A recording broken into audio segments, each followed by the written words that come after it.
여러분 안녕하십니까? 네, 한 주간 안녕하셨습니까? 네, 모든 분들이 다 반갑습니다만 특별히 여행을 갔다 오신 분들은 더 반가워요. 네, 여행을 갔다 오신 분들은 늘 반가운데 오늘 특별히 박정길 장로님도 반갑습니다만 사실 김영자 집사님이 더 반갑습니다. 네, 여러분들도 다 그러실 거라고 생각합니다. 우리 교우님들이 김영자 집사님 위해서 많이 기도하셨고 이렇게 건강한 모습으로 다시 뵐 수 있어서 정말 감사하게 생각합니다. 하나님께서 집사님의 삶 속에 아직도 계획하신 것이 참 많이 있으신 것 같으세요. 그래서 우리도 또한 우리가 사는 삶 하루하루가 순간순간이 하나님께서 우리에게 은혜로 주시는 선물인 것을 감사하면서 그리고 그 은혜에 맞게 하나님의 사랑에 보답하면서 사는 김영자 집사님을 비롯한 우리 모든 교우님이 되시길 간절히 바라겠습니다. 네, 오늘 저희가 로마서 8장을 공부를 하는데요. 사실 로마서 8장을 저희가 들어가기 전에 저희가 지난주에 했던 로마서 7장의 내용을 좀 보충해서 공부를 해야 오늘 8장의 내용이 더 잘 이해가 될 것 같습니다. 그래서 로마서 7장 14절의 말씀을 저희가 보겠습니다. 자, 저희가 지난주에 로마서 7장의 말씀을 공부를 했는데요. 특별히 14절부터 25절의 내용이 상당히 좀 어려운 문제라고 말씀을 드렸습니다. 그래서 이 14절부터 25절에 나온 사람이 예수님을 만나기 전의 사람인가 예수님을 만나기 이후의 사람인가에 대해서 많은 학자들이 논쟁이 있지만 그것의 결론을 내리지 못한 경우들이 상당히 많이 있다고 말씀을 드렸고요. 그렇지만 이제 지난주에 저희가 공부한 것은 우리가 다 해본 경험이라는 거예요. 14절부터 25절의 경험이. 네, 우리가 죄에 넘어져 보기도 하고 그리고 내 마음속으로 원하는 것이 있고 하나님의 뜻을 하고 싶은 마음이 있지만 육신이 이 죄의 마음이 그리고 하나님을 미워하는 마음이 있는 까닭에 우리가 넘어지는 경험을 한다고 저희가 했습니다. 나타난 내용을 저희가 배웠는데요. 그럴 때 어떻게 하라고 예언의 신의 말씀이 나와 있었죠. 위를 바라보라, 예수님을 바라보라는 말씀을 저희가 지난주에 공부를 했는데요. 24절 말씀을 좀 다시 한번 보도록 하겠습니다. 자, 우리가 율법은 신령한 줄 알거니와 나는 육신에 속하여 죄 아래에 팔렸도다. 네. 나는 육신에 속하여 죄 아래에 팔렸도다. 저희가 지난주에 이 문제에 대해서 좀 깊이 들어가질 않는데 오늘 이 문제를 좀 더 깊이 한번 좀 들어가 보도록 하겠습니다. 여러분, 이제 7장과 이제 8장의 내용을 보시면은 분위기가 굉장히 달라요. 7장은 굉장히 좀 심각하고요. 그리고 마음속에 후회가 가득한 사도 바울의 모습이 나오는 반면에 로마서 8장의 내용은 굉장히 밝고 참 희망이 가득한 내용들이 로마서 8장에 나와 있습니다. 그래서 8장 1절을 보시면 그러므로 이제 그리스도 예수 안에 있는 자에게는 결코 무엇이 없나니 결코 정죄함이 없나니 참 감동적인 말씀으로 시작해서 마지막 39절 높음이나 깊음이나 다른 어떤 피조물이라도 우리를 우리 주 그리스도 예수 안에 있는 하나님의 사랑에서 끊을 수 없으리라 라는 내용으로 굉장히 희망찬 내용으로 로마서 8장을 마치고 있습니다. 그래서 많은 그리스도인들이 가장 좋아하는 성경장 했을 때 로마서 8장을 꼽으시는 분들이 상당히 많이 있으십니다.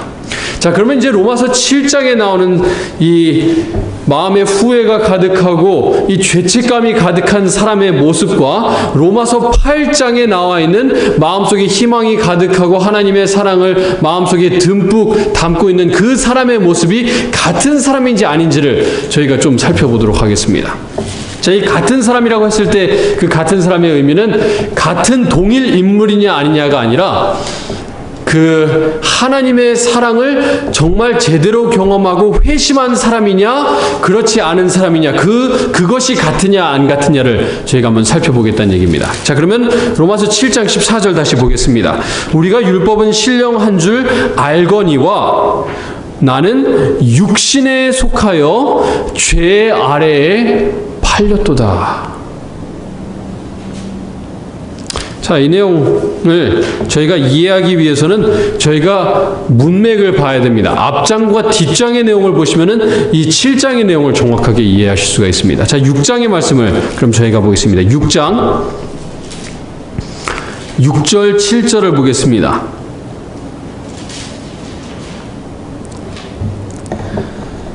자, 여기 말씀하시기를 우리가 알거니와 우리의 옛 사람이 예수와 함께 십자가에 못 박힌 것은 죄의 몸이 죽어 다시는 우리가 죄에게 무엇하지 아니하려 함이니 종노릇하지 아니하려 함이니 7절입니다. 이는 죽은 자가 죄에서 어떻게 하여? 죄에서 벗어나 의롭다 하심을 얻었습니다. 자, 의롭다 하심을 얻기 위해서는 죄에서 어떻게 해야 의롭다 하심을 얻을 수 있다고 나왔습니까? 죄에서 벗어난 자가 의롭다 하심을 얻을 수 있다고 말씀하고 있습니다. 저희가 로마서 6장을 공부하면서 죄에 대해서 죽되 99% 죽는 것으로는 절대로 불충분하고 100% 죄에 대해서 죽는 마음으로 하나님 앞에 나아가야 된다고 저희가 공부를 했습니다. 그 이후에 넘어질 수 있느냐 없느냐? 분명히 넘어질 수 있습니다만 하나님 앞에 의롭기 위해서 나아가는 자들의 마음은 모든 죄를 하나님 앞에 내려놓는 마음으로 나아가야 된다는 말씀입니다.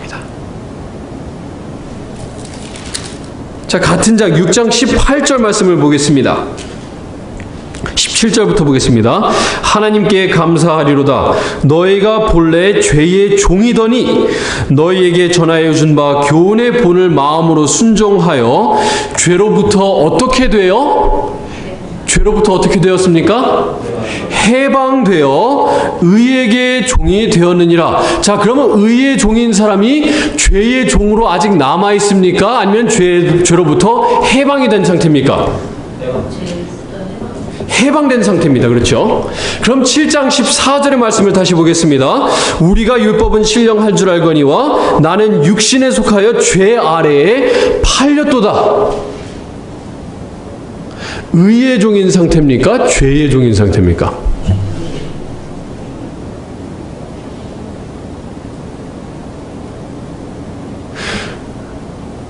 (6장의) 내용을 봤을 때 분명히 7장 14절에 나와 있는 사람은 죄의 종인 사람입니다.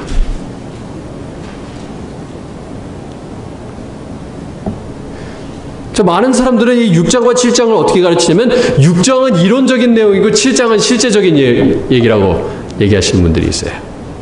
뭐 그렇게 대놓고 이야기하는 경우들은 없지만 이야기를 자세히 들어보면은 6장은 그냥 이론적으로 신앙하는 것에 대한 이야기고 7장은 실제적인 삶에 대해서 이야기하고 있다고 말씀하시는데, 여러분, 이론과 실제가 따로 있습니까? 아니면 신앙에서 이론과 실제는 같습니까? 이론과 실제는 같아요. 자, 그러면은 두 번째 힌트를 보겠습니다. 나는 육신에 속하였다라는 말씀이 있습니다. 자, 이 육신에 속한다. 8장 9절 말씀을 보실까요?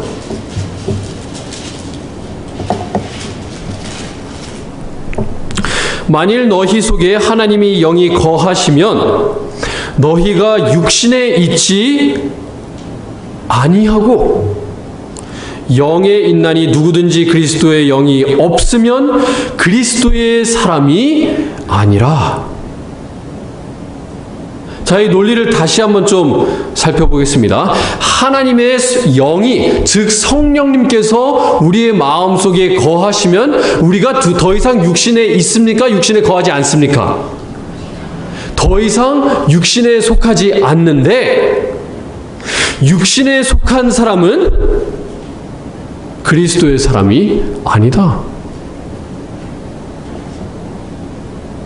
자, 그러면 세 번째 힌트를 보겠습니다. 로마서 7장으로 돌아가셨어요. 로마서 7장 18절 말씀을 보겠습니다.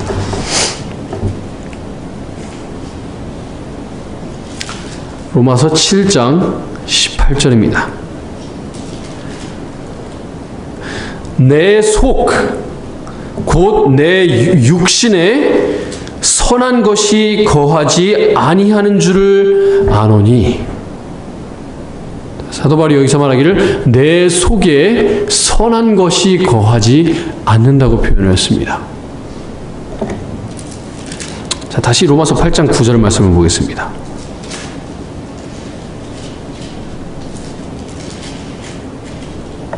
만일 너희 속에 하나님의 영이 어떻게 하시면?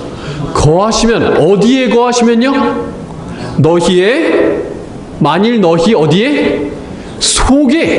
너희 속에 하나님의 영이 거하시면 너희가 육신에 있지 아니하고 영에 있나니.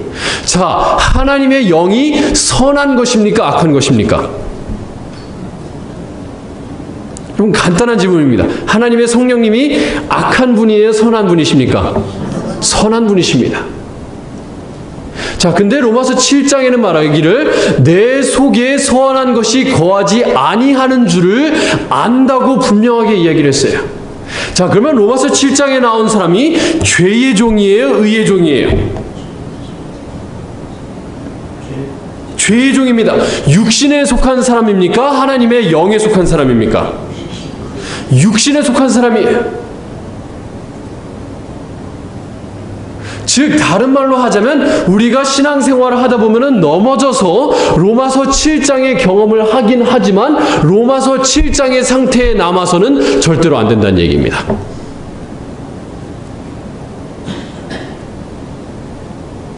물론 우리가 신앙생활하다 보면 넘어져서 오라 나는 공고한 사람이로다 사망의 몸에서 누가 나를 건져내랴 라는 정말 비탄의 절규가 우리의 마음속에서 나올 때가 있지만 거기에서 머무르고 끝나는 것이 아니라 8장의 상태로 들어가야 된다는 것입니다. 죄의 종에서 의의 종으로 넘어가야 된다는 얘기입니다.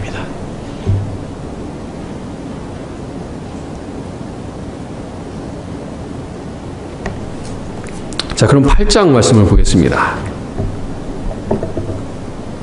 그러므로 이제 그리스도 예수 안에 있는 8장 1절입니다. 그러므로 이제 그리스도 예수 안에 있는 자에게는 결코 정죄함이 없나니. 이 결코 정죄함이 없다는 것은 로마서 7장의 상태에 있는 사람에게 하는 이야기가 사실은 아닙니다.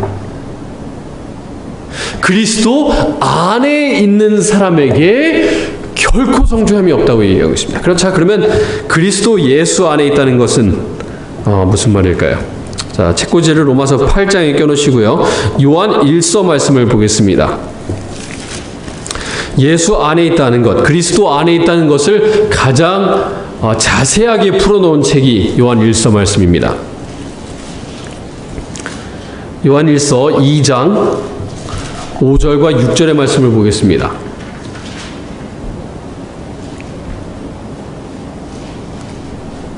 자, 어떤 사람에게 정죄가 없는가? 요한일서 2장 5절입니다. 누구든지 그의 말씀을 어떻게 하는 자는? 지키는 자는 하나님의 사랑이 참으로 그 속에서 어떻게 하게 되었나니? 온전하게 되었나니 이로써 우리가 그의 안에 있는 줄을 아노라.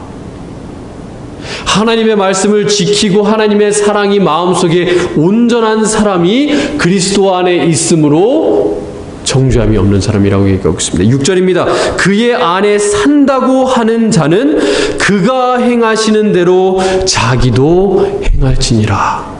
자, 그리스도 안에 행한다는 것은 예수님의 발자국을 있는 그대로 따라가는 사람입니다.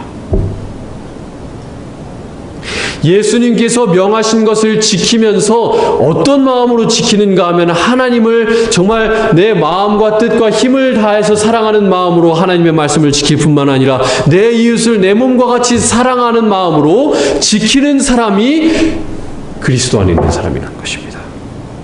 자, 2장 17절 맞췄네. 17절이 아니고요. 3장으로 넘어가겠습니다.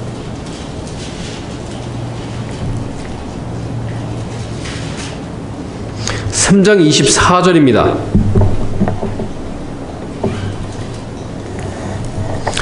그의 계명을 어떻게 하는 자는? 지키는 자는 주 안에 어떻게 하고? 거하고 주는 그의 안에 거하시나니 우리에게 주신 성령으로 말미암아 그가 우리 안에 거하시는 줄을 우리가 아느니라. 자, 여기도 똑같은 말씀하고 있습니다. 하나님의 계명을 지키는 사람이 예수님 안에 거하는 사람이라고 얘기하고 있습니다. 자, 그러면 그 계명이 무엇인가? 23절에 그 계명이 나옵니다. 그의 계명은 이것이니 곧 그 아들 예수 그리스도의 이름을 믿고 그가 우리에게 주신 계명대로 서로 어떻게 할 것이니라? 서로 사랑할 것이니라. 자, 그러면은 다른 사람을 미워하는 마음을 가지고 있을 때 우리가 예수님 안에 거하고 있는 것입니까? 예수님 밖으로 좀 출타한 것입니까? 밖으로 나온 거예요. 형제를 미워하는 마음과 하나님을 사랑하는 마음은 공존할 수가 없어요. 형제를 미워하는 자는 하나님을 알지 못한다고 요한일서는 얘기하고 있습니다.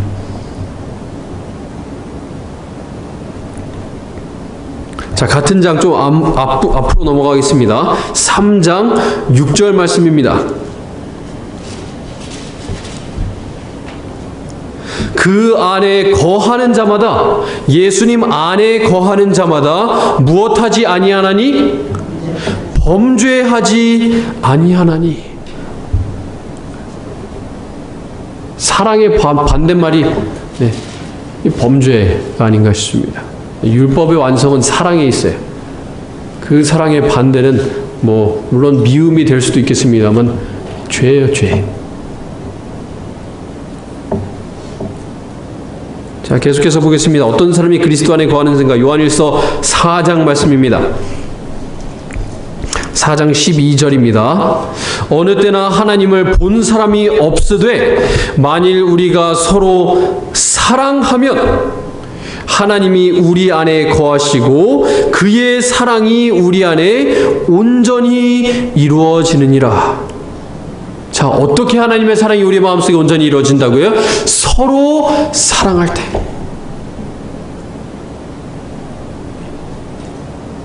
여러분, 우리가 마지막 때에 살아가면서 교회 안에서 서로 미워할 여유가 없습니다.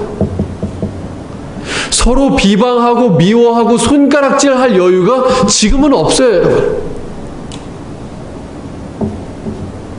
자, 13절입니다. 그의 성령을 우리에게 주심으로 우리가 그 안에 거하고 그가 우리 안에 거하시는 줄을 아느니라. 자, 어떻게 하면은 우리가 예수님 안에 있는 것을 깨닫게 되느냐 하면 사랑을 하는 그 와중에 성령님께서 우리의 마음속에 들어올 때 성령님께서 우리를 가르쳐 주시는 겁니다. 자, 내가 그리스도 안에 있다.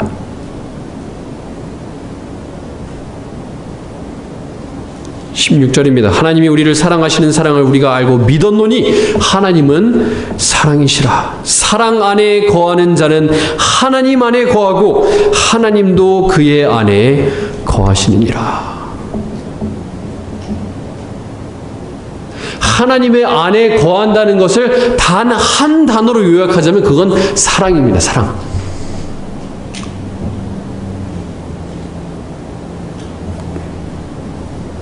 자, 다시 로마서 8장으로 돌아오겠습니다.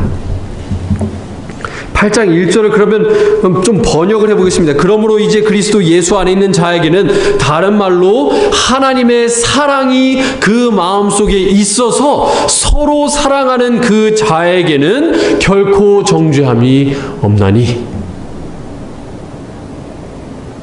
자, 2절입니다. 이는 그리스도 예수 안에 있는 생명의 성령의 법이 죄와 사망의 법에서 너를 해방하였음이라. 여러분, 죄와 사망의 법이 무슨 법을 얘기하고 있습니까?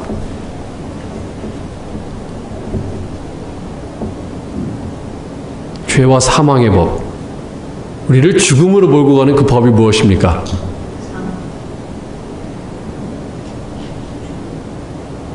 제가 불편한 말씀 드리겠습니다. 십계명을 얘기하고 있어요. 죄와 사망의 법이 십계명인데요. 자, 그러면 생명과 생명의 성령의 법은 무엇입니까? 십계명입니다.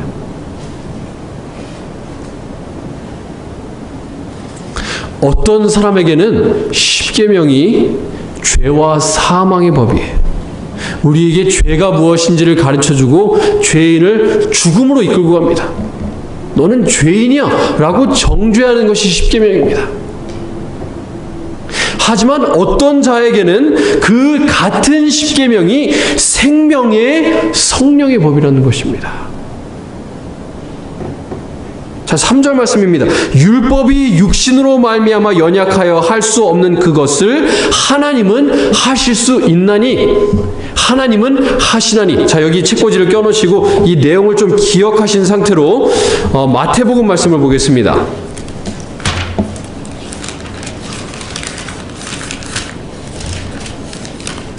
마태복음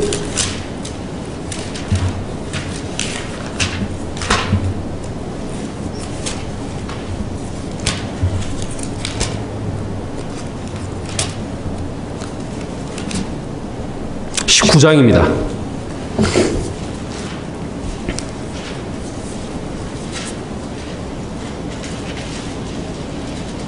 (19장) 17절 말씀을 보겠습니다.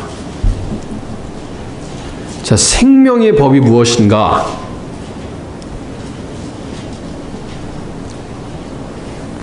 (19장) 17절입니다. 예수께서 이르시되 어찌하여 선한 일을 내게 묻느냐?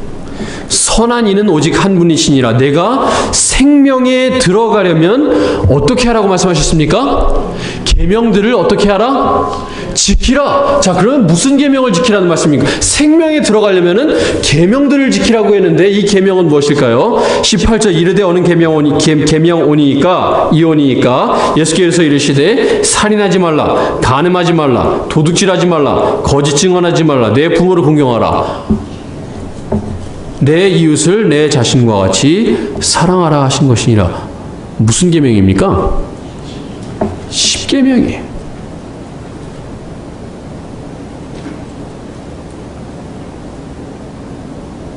자, 이제 십계명을 말씀하시고 내 이웃을 내 자신과 같이 사랑하라.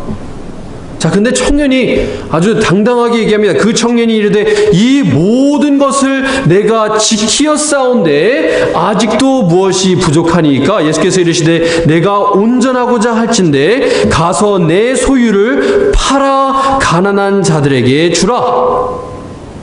22절 그 청년이 재물이 많음으로 이 말씀을 듣고 근신하며 가니라.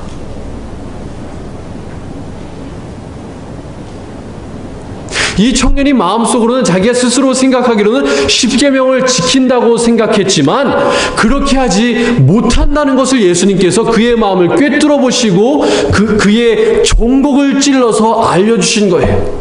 왜냐하면 그는 자기의 모든 것을 내려놓을 사랑의 마음이 없었어요.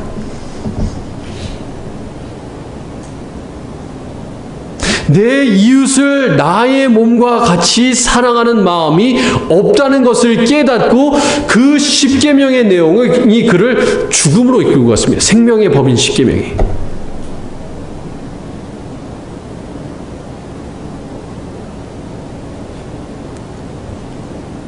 자, 25절 말씀입니다. 제자들이 듣고 몹시 놀라 이르되 그렇다면 누가 구원을 얻을 수 있으리까? 여러분 생각해 보세요. 예수님께서 가지고 있는 것 다 팔아서 나 따르라고 했는데 이 말씀 따르면 누가 구원을 받을 수 있습니까? 제자들이 예수님께 묻는데 예수님께서 말씀하시기를 26절 예수께서 그들을 보시며 이르시되 사람으로는 할 수 없으나 하나님으로서는 다 하실 수 있느니라.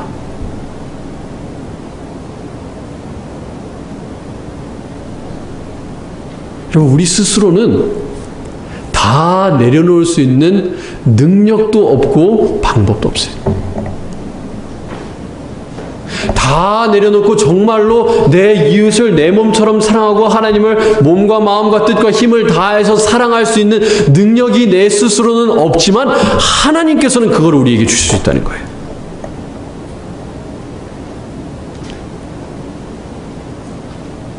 그래서 이제 27절에 베드로가 말하기를 베드로가 대답하여 이르되 보소서 우리가 모든 것을 버리고 주를 따랐사온데. 모든 걸 버릴 수 있어요, 없어요? 있어요. 여기 베드로가 자기가 모든 것을 버리고 따랐다고 얘기하고 있잖아요. 그런데 그 마음이 결국은 베드로의 마음에서 스스로 나와서 스스로의 능력으로 모든 것을 버리고 예수님을 따른 것이 아니라 자기가 죽는 마음으로, 자기가 십자가를 지는 마음으로 하나님을 붙들었을 때 하나님께서 모든 것을 버리고 예수님을 따를 수 있는 마음을 허락하셔서 그 마음을 가지고 예수님을 따라갔다는 것입니다. 하나님으로서는 다 하실 수 있습니다.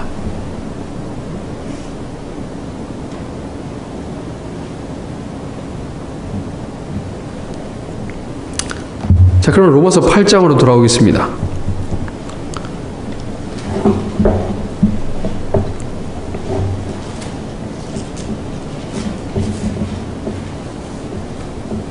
(8장) 3절과 4절 말씀 다시 보겠습니다.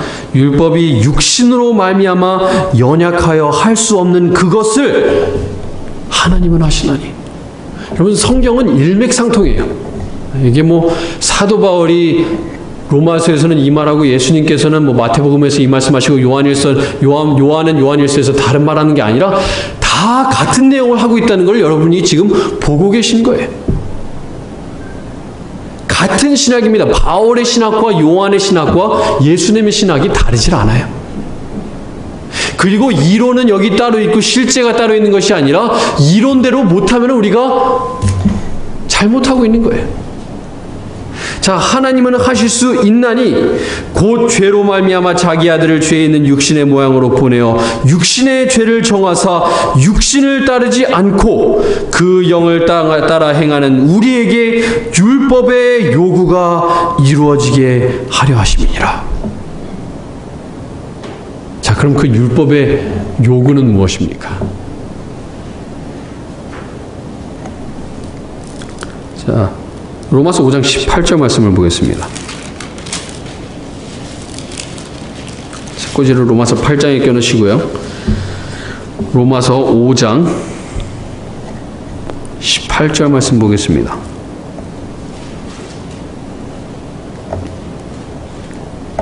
그런즉 한 범주로 많은 사람이 정죄에 이른 것 같이 한 의로운 행위로 말미암아, 여기 나와 있는 의로운 행위라는 단어가요, 로마서 8장에 나오는 율법의 요구라는 단어와 같은 단어입니다. 원어에서는. 로마서 5장 18절에 나오는 의로운 행위라는 단어와 로마서 8장 4절에 나오는 율법의 요구할 때 요구가 같은 단어예요.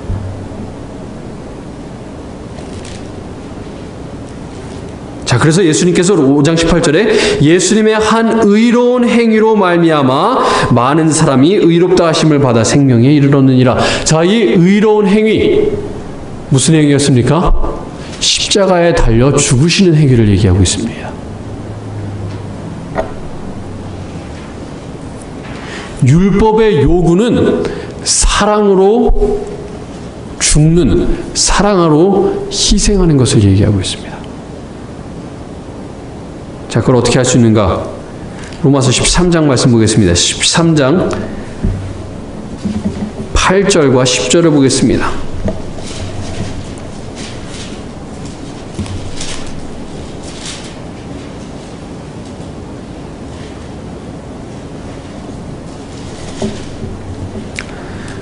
로마서 13장 8절입니다. 율법의 요구가 어떻게 이루어지는가? 다 이루는가? 피차 사랑의 빛 외에는 아무에게든지 아무 빛도 지지 말라. 남을 무엇하는 자는, 사랑하는 자는 율법을 다 어떻게 하느니라? 다 이루었느니라. 아멘이십니까? 네. 남을 사랑하는 것이 율법을 이루는 의로운 행위라는 것입니다. 율법의 요구를 다 이루는 행위가 남을 사랑하는 행위라는 거예요. 10절 말씀입니다. 사랑은 이웃에게 악을 행하지 아니하나니 그러므로 사랑은 율법의 무엇이니라? 완성이니라. 아멘이십니까? 아멘. 예수님께서 십자가에 달려서 우리를 위해서 죽으신 그 의로운 행위는 사랑의 행위로서 율법의 요구를 완전하게 다 이루신 거예요. 십계명의 첫 번째 계명부터 10번째 계명을 문자로만 지키는 것은 아무 의미가 없습니다. 사랑이 거기에 첨가가 돼야 그것이 우리에게 생명이 되고, 그것이야말로 우리가 율법을 이루는 것, 율법에 순종하는 것입니다. 우리 스스로서는 할 수 없는 것을 하나님께서는 능히 다 하실 수 있습니다.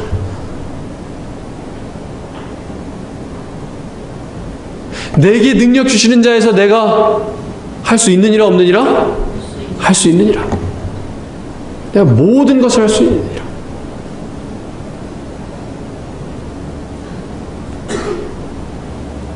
여러분, 성경의 기별은 간단해요. 죽어야 돼요. 그러기 위해서는. 다 죽어야 돼. 다 내려놓고 하나님 안에서 죄에 대해서 죽고 하나님에 대해서 살아야 됩니다.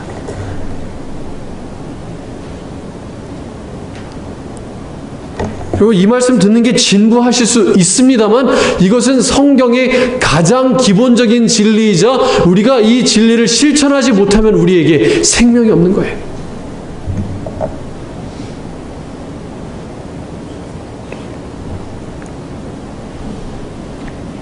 자, 로마서 8장으로 돌아오겠습니다.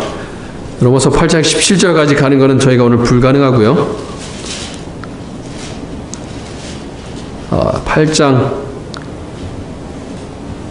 8절 말씀 보겠습니다. 육신에 있는 자들은 하나님을 기쁘시게 할 수 없느니라. 이 말씀을 바꾸어 얘기하자면, 영에 속한 사람, 그리스도 안에 사는 사람, 하나님의 성령이 우리의 마음속에 거하는 그런 사람의 삶의 목적은 무엇인가 하면 하나님을 기쁘게 하는 거예요.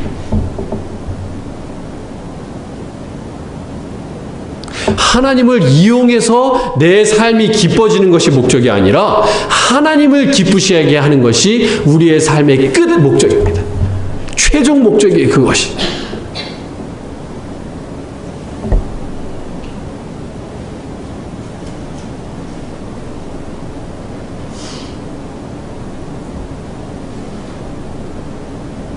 자,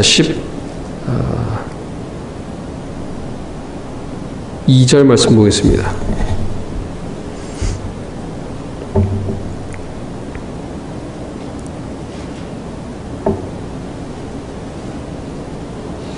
죄송합니다. 14절 보겠습니다. 무릇 하나님의 영으로 인도함을 받는 사람은 곧 하나님의 아들이라. 자, 여기서 계속 로마서 8장은 영과 육의 싸움에 대해서 얘기하고 있어요. 영에 속한 사람은 육신에 속하지 않고 육신에 속한 사람은 영에 속하지 않는데, 영에 속한 사람은 결국은 하나님의 영으로 인도함을 받는 사람이에요.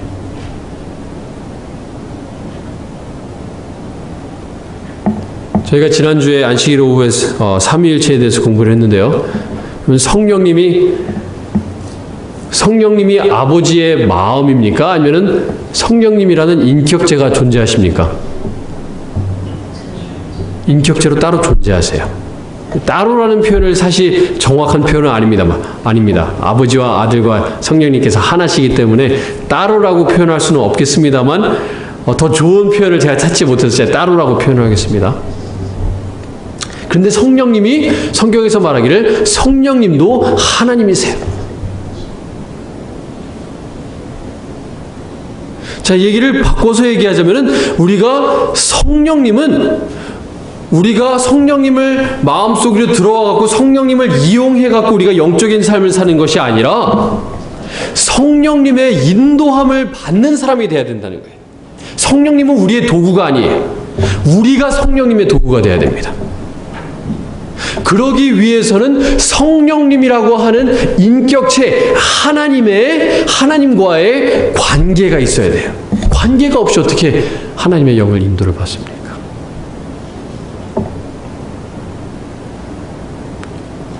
성령님의 인도를 받는, 성령님의 부르심에 따르는, 성령님의 도구가 되는 그 사람에게 하나님의 아들이 되는 권세를 주셨다라고 말씀하고 있습니다.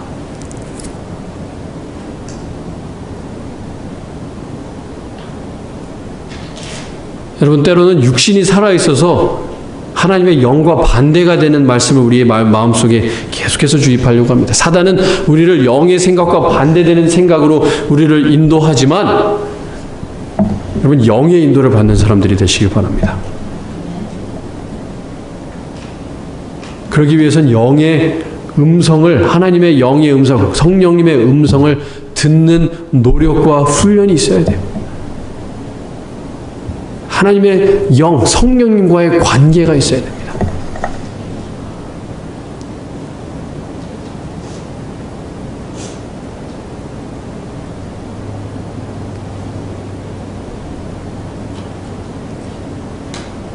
자, 그 성령님께서 어떻게 하시는가 16절 말씀 보겠습니다.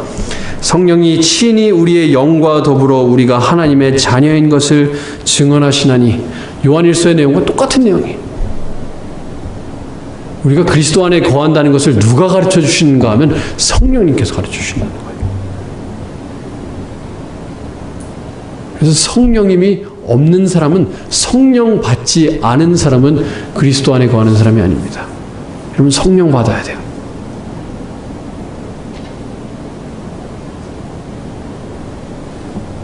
누군가 여러분께 여러분 성령님 받으셨습니까? 했을 때 우물쭈물 하시면 안 돼요. 그 답을 정확하게 하셔야 돼요. 예인지 아니오인지 정확하게 하셔야 되고, 아니오라면 성령님 받으실 수 있도록 죽으셔야 됩니다. 성령님은 구하는 모든 사람에게 주어진다고 성경은 약속하고 있습니다. 정말 성령님의 인도하심 따라서 살아가시길 간절히 바랍니다. 그리고 그리스도 안에 거하셔서 결코 정죄함이 없는 삶, 그리고 우리 스스로는 할 수 없지만 하나님께서 하실 수 있는 우리의 마음속에 사랑을 온전하게 하실 수 있는 그 하나님의 능력에 힘입어서 사시는 여러분과 제가 되길 바라면서 말씀을 마치겠습니다.